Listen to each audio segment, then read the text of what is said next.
In September 2015, at 12 years old, I created my first Instagram account, and a few months later, in May 2016, I created a second account, an alt. I created this account as I didn't want to clutter up my main account with a mass following of pages and to have a space to share funny posts with friends. But in the 5 years since then, this space developed into so much more. Coming to Instagram, a flattened world of potential was discovered in the images I experienced and reposted, and taking on this influx of images in my formative years shaped me into who I am today. To begin with, posts on this account mainly consisted of cursed images along with a few basic meme formats. The rule was if I liked the meme, I reposted it. I loved cursed images and used to compete with friends trying to find uncomfortable images and seeing who could confuse the others or make them cringe the most.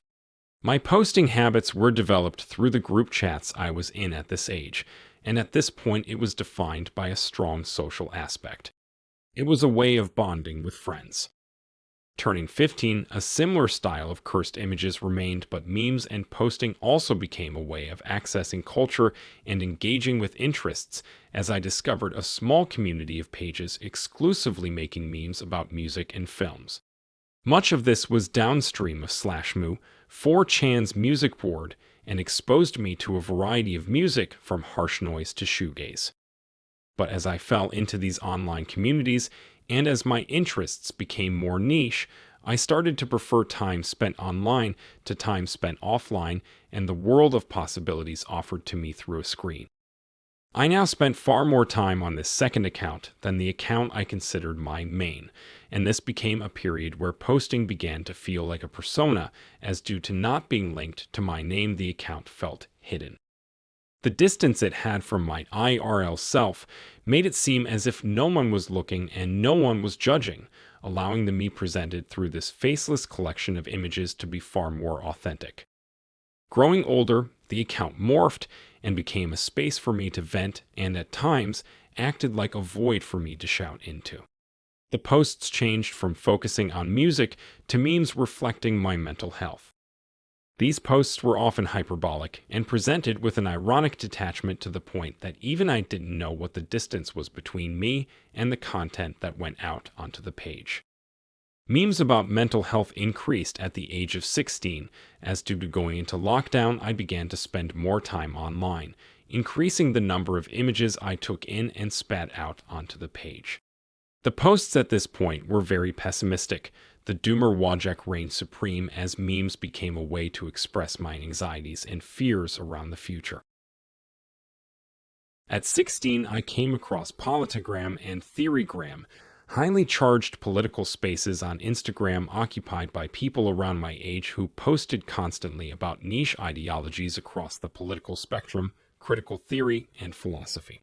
The memes that came out of these accounts were repositories containing alternative political thinking. They distilled these ideas into images which could be easily spread.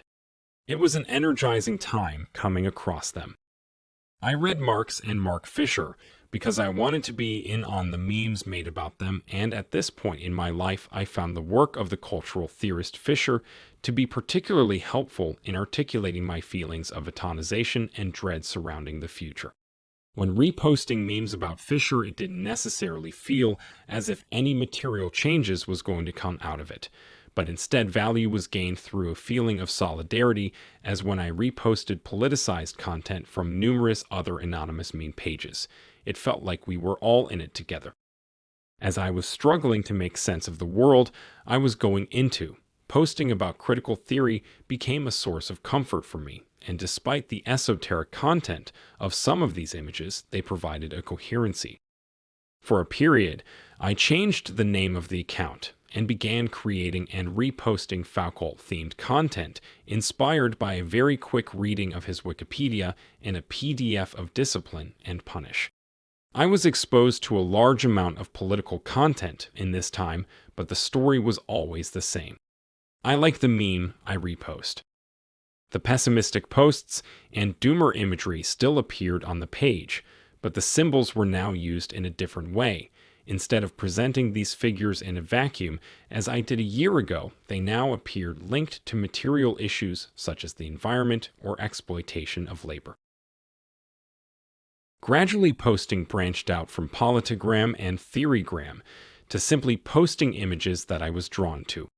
Being drawn to an image was triggered by various different things, ranging from an image's weirdness, hilarity, sincerity, awfulness, or beauty.